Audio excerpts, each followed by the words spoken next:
എൻ്റെ പേര് അലീന വിൽസൺ. ഇതെൻ്റെ ഫ്രണ്ട് അനുജെറി. ഞങ്ങൾ പള്ളിപ്പുറം മഞ്ഞുമാത ബസിലിക്കയിൽ നിന്നാണ് വരുന്നത്.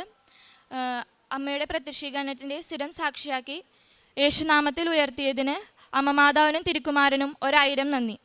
എൻ്റെ BSc നഴ്സിംഗ് പഠനകാലത്ത് ഞങ്ങൾക്കുണ്ടായ അനുഭവങ്ങളാണ് ഞാനിവിടെ സാക്ഷ്യപ്പെടുത്തുന്നത്. ഞാനിത് 2ാം തവണയാണ് ഞാൻ സാക്ഷ്യം പറയുന്നത്. സെക്കൻഡ് ഇയറിലെയും ഫസ്റ്റ് ഇയറിലും കിട്ടിയ അനുഭവങ്ങൾ ഞാൻ അന്ന് ഇവിടെ പറഞ്ഞിരുന്നു. 2025 മെയ് 26-നാണ് ഞാൻ തീർത്ഥാടന ഉടമ്പടി എടുക്കുന്നത്. അപ്പോൾ 3rd ഇയറിൽ ഞാൻ പഠിക്കുന്ന സമയത്ത് സീനിയേഴ്സും മാംസും എല്ലാവരും പറയുമായിരുന്നു ഡിസ്റ്റിങ്ഷൻ മേടിക്കാൻ പറ്റിയ ഏറ്റവും എളുപ്പമുള്ള വർഷമാണ് 3rd ഇയറിന്. പക്ഷെ അപ്പോൾ എൻ്റെ ഉള്ളിൽ എപ്പോഴും ഇത് കേൾക്കുമ്പോൾ ഉള്ളിൽ ആഗ്രഹമുണ്ട് ഡിസ്റ്റിങ്ഷൻ എനിക്ക് കിട്ടിയിരുന്നെങ്കിലോ എന്ന്. പക്ഷേ ഏറ്റവും ഒരു ആവറേജ് സ്റ്റുഡൻ്റാണ് ഞാൻ. അപ്പോൾ എനിക്ക് ഡിസ്റ്റിങ്ഷൻ കിട്ടാൻ മാത്രമുള്ള മെറിറ്റ് ഒന്നും എനിക്കില്ല. പക്ഷേ എൻ്റെ റൂമിലുണ്ടായ കൃപാസന മാതാവിൻ്റെ രൂപത്തിൻ്റെ അടിയിൽ ഞാൻ എഴുതി വെച്ചു, മാതാവേ, എനിക്ക് ഡിസ്റ്റിങ്ഷൻ കിട്ടണമെന്നൊരാഗ്രഹമുണ്ട്, പക്ഷെ അമ്മയുടെ ഹിതം പോലെ എനിക്കത് നടത്തി തന്നാൽ മതിയെന്ന് ഞാൻ അമ്മേനോട് എഴുതി പ്രാർത്ഥിച്ചു. അതേപോലെ ഓൺലൈൻ ഉടമ്പടിയിലും വെച്ചിട്ടുണ്ടായിരുന്നു. അങ്ങനെ എക്സാം ടൈമായി, ഡേറ്റൊക്കെ വന്നു എന്നാണ് എക്സാമിന്. പക്ഷേ എനിക്ക് എങ്ങനെ പഠിച്ചു തുടങ്ങണം, എവിടെ തുടങ്ങണമെന്നൊന്നും ഒരു പിടുത്തവും ഉണ്ടായിരുന്നില്ല. എൻ്റെ ഒരു പഠന രീതി എന്ന് പറഞ്ഞാൽ എനിക്ക് ആരെങ്കിലും പറഞ്ഞ് എന്നെ പഠിപ്പിക്കണം, എന്നിട്ട് ഞാനത് ഉറക്കെ വായിച്ച് പഠിച്ചാലേ എനിക്ക് കിട്ടുള്ളൂ. അപ്പോൾ ഇതെൻ്റെ അമ്മ മാതാവിന് നേരത്തെ അറിയാവുന്നത് കാരണം എൻ്റെ ഫ്രണ്ട്സിന് എനിക്ക് മലയാളത്തിൽ അത് എക്സ്പ്ലെയിൻ ചെയ്ത് കൊടുക്കാൻ തക്ക വിധം മാതാവിനെ അത്രത്തോളം ഉയർത്തി. അവരെന്ത് ഡൗട്ട് ചോദിച്ചാലും അതെനിക്ക് ഏറ്റവും ക്ലിയർ ആയിട്ട് എനിക്ക് പറഞ്ഞു കൊടുക്കാൻ തക്ക വിധം എന്നെ മാതാവ് ഉയർത്തിയിട്ടുണ്ട്.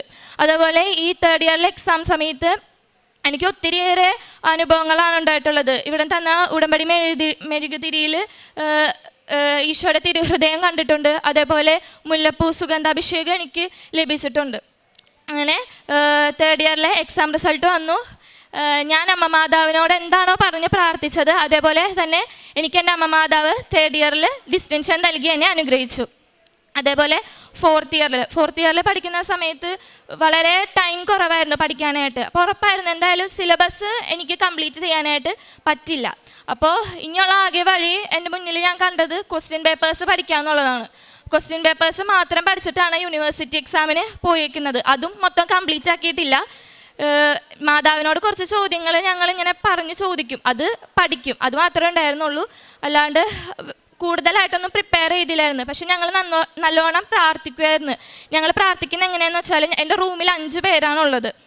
ഞങ്ങൾ 5 പേരും കൈകോർത്ത് പിടിക്കും. എന്നിട്ട് ആദ്യം തന്നെ വചനങ്ങൾ ചൊല്ലും. നിന്റെ ദൈവമായ കർത്താവ് വിജയം നൽകുന്ന യോദ്ധാവ് നിന്റെ മധ്യയുണ്ട്. ഭയപ്പെടേണ്ട, വിശ്വസിക്കുക മാത്രം ചെയ്യുക. എന്നെ ശക്തനാക്കുന്നവരിലൂടെ എനിക്കെല്ലാം ചെയ്യാൻ സാധിക്കും.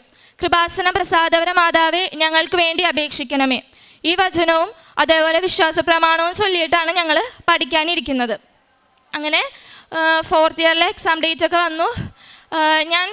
ഞങ്ങൾ എപ്പോഴും എക്സാമിന് പോകുന്നത് എങ്ങനെയാണെന്ന് വെച്ചാൽ രാവിലെ എൻ്റെ അമ്മയും ഉടമ്പടി എടുത്തിട്ടുള്ളതാണ്. അപ്പോൾ അമ്മേനെ വീഡിയോ കോൾ ചെയ്തിട്ട് പ്രാർത്ഥിക്കാറുണ്ട്. ആ സമയത്ത് ഞങ്ങൾ ഉടമ്പടി തിരി കത്തിച്ച് വെച്ചിട്ടാണ് പ്രാർത്ഥിക്കുന്നത്. ആ സമയത്ത് അമ്മ അടയാളമായിട്ട് തിരി വലിയ ആളി ഇങ്ങനെ കത്താറുണ്ട്, അമ്മ അടയാളം തന്ന്. അതേപോലെ എൻ്റെ അമ്മ ഉടമ്പടി തൈലം എൻ്റെ നെറ്റിയിൽ പൂശി പ്രാർത്ഥിക്കും. അതേപോലെ എൻ്റെ ഫ്രണ്ട്സിനും ഞാൻ ഉടമ്പടി നേർച്ച വസ്തുക്കളും ഉപയോഗിച്ച് കൊടുക്കാറുണ്ട്. ഞങ്ങൾ എക്സാം സെൻറ്റർ വരെ നടന്നു പോകുന്നത് വിശ്വാസ പ്രമാണവും പ്രത്യക്ഷീകരണ പ്രാർത്ഥനയും ചൊല്ലിയിട്ടാണ് എക്സാം സെൻറ്റർ വരെ നടക്കുന്നത്. അതേപോലെ അവിടെ ചെന്നിട്ടും എക്സാം സെൻറ്ററിൻ്റെ പുറത്ത് ആരും ചവിട്ടാത്തവരും എടുത്ത് പോയിട്ട് ഉപ്പിട്ട് ഞങ്ങൾ പ്രാർത്ഥിക്കാറുണ്ട്. എൻ്റെ മാതാവ് ഈ ഒരു എക്സാം ഇനി 2ാമത് ഞങ്ങളെ കൊണ്ട് എഴുതിക്കാൻ ഇടവരുത്തല്ലേ എന്ന് പറഞ്ഞിട്ടാണ് പ്രാർത്ഥിച്ചാണ് ഞങ്ങൾ എക്സാം സെൻറ്ററിലോട്ട് കയറുന്നത്. അതേപോലെ എക്സാം കഴിഞ്ഞ് തിരിച്ചു വരുമ്പോഴും പ്രത്യക്ഷീകരണ പ്രാർത്ഥന ചൊല്ലി ഏത് എക്സാമാണോ ഒന്ന് കഴിഞ്ഞത് ആ ബുക്ക് ഉടമ്പടി പത്രത്തിൽ പൊതിഞ്ഞ് ഞങ്ങൾ മാറ്റിവെക്കും. ഈ എക്സാം ഇനി എഴുതിക്കരുതെന്ന് പറഞ്ഞ് ഞങ്ങൾ എക്സാം അറ്റൻഡ് ചെയ്യുന്നത് ബുക്ക്ലെറ്റിൽ തൈലം പൂശിയും അതുപോലെ ഉടമ്പടി വസ്തുവായ ഉപ്പും ഇട്ടിട്ടാണ് എക്സാം എഴുതാനിരിക്കുന്നത്. അങ്ങനെ 4th ഇയറിലെ കമ്മ്യൂണിറ്റി എന്ന് പറഞ്ഞിട്ടുള്ളൊരു എക്സാം ഉണ്ട്.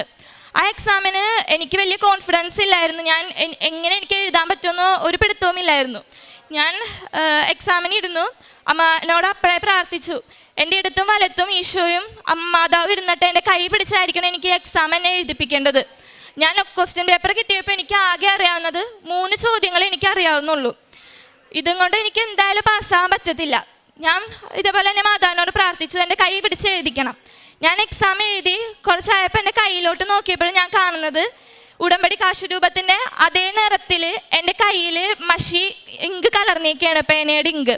അപ്പം തന്നെ ഞാൻ എൻ്റെ മനസ്സിൽ ഉറപ്പിച്ചു, എൻ്റെ അമ്മ മാതാവ് എൻ്റെ കൈ പിടിച്ച് എഴുതിച്ചിട്ടുണ്ട്, ഞാൻ ഈ എക്സാം എന്തായാലും തോൽക്കില്ലാതെ എൻ്റെ അമ്മ മാതാവ് പാസ്സാക്കുമെന്ന് ഞാൻ ഉറപ്പിച്ചു. ഇതേപോലെ തന്നെയായിരുന്നു റിസർച്ച് ആൻഡ് സ്റ്റാറ്റിസ്റ്റിക്സ് എക്സാമിന്.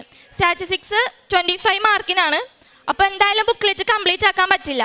അവിടെ ഞാൻ കാണിച്ചത് ബാക്കിൽ നിന്ന് 2 മാർക്സിൻ്റെ ക്വസ്റ്റ്യൻസ് അറ്റൻഡ് ചെയ്തു, ലോങ് ക്വസ്റ്റ്യൻസ് ഫ്രണ്ടിൽ നിന്ന് അറ്റൻഡ് ചെയ്തു. അപ്പോൾ നടുക്കത്തെ പേജ് മൊത്തം ബ്ലാങ്ക് ആയി. എനിക്കൊന്നും ചെയ്യാൻ പറ്റില്ല, കൂടുതലായിട്ടൊന്നും എഴുതാനുമില്ല. ഞാൻ ജസ്റ്റ് സ്ട്രൈക്ക് ചെയ്തത് വിട്ടു. ആൻസർ ഷീറ്റ് കൊടുക്കുന്ന സമയത്ത് മാതാവിൻ്റെ ഉപ്പിട്ട് പ്രാർത്ഥിച്ചിട്ട് ഞാൻ ഇൻവിജിലേറ്ററിന് കൊടുക്കുന്ന സമയത്ത് പറഞ്ഞു, ഈ പേപ്പർ ചെക്ക് ചെയ്യേണ്ടത് എൻ്റെ മാതാവായിരിക്കണം, ഈ പേപ്പർ ചെക്ക് ചെയ്യേണ്ടത്, എന്നാലേ എനിക്കിത് പാസ്സാകാൻ പറ്റുള്ളൂ എന്ന് പറഞ്ഞിട്ടാണ് ഇത് ഞാൻ കൊടുത്തത്. അങ്ങനെ എക്സാംസ് ഒക്കെ കഴിഞ്ഞു. പ്രാർത്ഥനയിൽ നല്ലോണം പ്രാർത്ഥിച്ചായിരുന്നു. ഞങ്ങൾ പഠിക്കുന്ന സമയത്താണെങ്കിലും 3 മണിക്കൊക്കെ എഴുന്നേറ്റ് കരുണക്കൊന്തൊക്കെ ചൊല്ലാറുണ്ട്, അതുപോലെ വചനം എഴുതി ഞങ്ങൾ പ്രാർത്ഥിക്കാറുണ്ട്, ഇതെല്ലാം ചെയ്യുമായിരുന്നു. അങ്ങനെ എൻ്റെ റിസൾട്ട് വന്നത് ജൂൺ 10-നാണ് റിസൾട്ട് വന്നത്. എൻ്റെ ബർത്ത്ഡേ എന്ന് പറയുന്നത് ജൂൺ 5-നായിരുന്നു. ഞാൻ ഉടമ്പടി പത്രികയിലും വെച്ചിരുന്നു പ്രാർത്ഥിച്ചിരുന്നത് എൻ്റെ ബർത്ത്ഡേ ഗിഫ്റ്റായിട്ട് അമ്മ മാതാവ് എനിക്ക് ഡിസ്റ്റിങ്ഷൻ നൽകിയാണ് എന്നെ അനുഗ്രഹിക്കേണ്ടതെന്നാണ്. അതുപോലെ തന്നെ not by merit but by grace എന്നെ മാതാവ് 4th ഇയറിലും ഡിസ്റ്റിങ്ഷൻ നൽകിയാണ് അനുഗ്രഹിച്ചത്. ഉടമ്പടി സാക്ഷ്യം വഴി ഇവക്കുണ്ടായ അനുഭവം എൻ്റെ ഫ്രണ്ട് പറയുന്നതാണ്. എൻ്റെ പേര് അനുജറി. ഞങ്ങൾ ഒന്നിച്ചാണ് നഴ്സിംഗ് പഠിക്കണത്. അമ്മ മാതാവും തിരുക്കുമാറിനും എനിക്ക് ഉടമ്പടി എടുക്കുന്നത് വഴി എനിക്ക് നേടിത്തന്ന അനുഗ്രഹത്തെ സാക്ഷ്യപ്പെടുത്താനാണ് ഞാനിവിടെ നിൽക്കുന്നത്.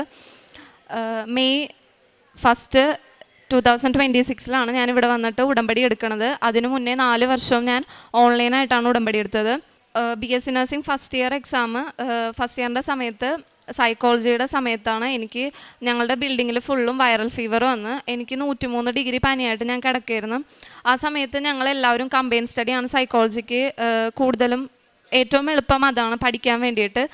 അപ്പോൾ അങ്ങനെ പഠിച്ചുകൊണ്ടിരിക്കുന്ന സമയത്താണ് എനിക്ക് പനിയായിട്ട് കിടക്കണത്. എനിക്ക് കൂടുതലായിട്ട് പഠിക്കാൻ പറ്റണില്ല, എനിക്കൊന്നും ചെയ്യാൻ പറ്റണില്ല, ഞാൻ കിടപ്പായിപ്പോയി. എനിക്ക് ഭയങ്കര ടെൻഷനായിരുന്നു, എനിക്കിനി എക്സാം എഴുതാൻ പറ്റുമോ, എനിക്ക് നല്ലോണം പ്രിപ്പയർ ചെയ്യാൻ പറ്റുമോ, ഞാൻ ഫെയിലായി പോകുമെന്ന് എനിക്ക് ഭയങ്കര ടെൻഷനായിരുന്നു.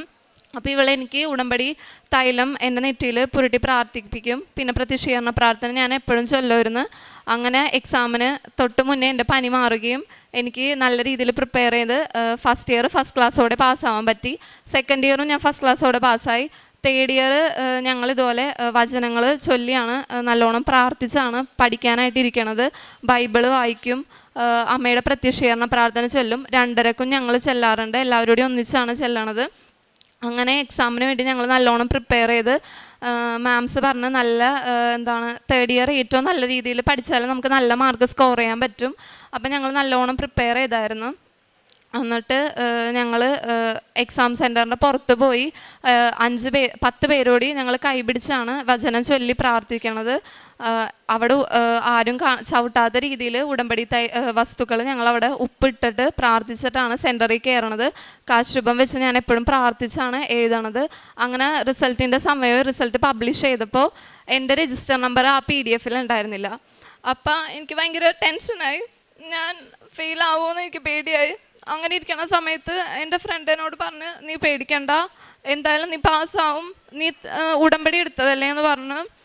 അപ്പം എനിക്ക് ഭയങ്കര ടെൻഷനായിരുന്നു. ഞാൻ നല്ലോണം പഠിച്ചല്ലോ, നല്ലോണം പ്രാർത്ഥിച്ച്, പിന്നെ എനിക്ക് എന്ത് പറ്റിയെന്നായിരുന്നു. കാരണം ഞാൻ അത്രയും നല്ലോണം പ്രിപ്പയർ ചെയ്തിട്ടുണ്ടായിരുന്നു. അപ്പം ഉടമ്പടി തൈലം എൻ്റെ രജിസ്റ്ററിൽ ഞാൻ പുരട്ടി പ്രാർത്ഥിച്ചു.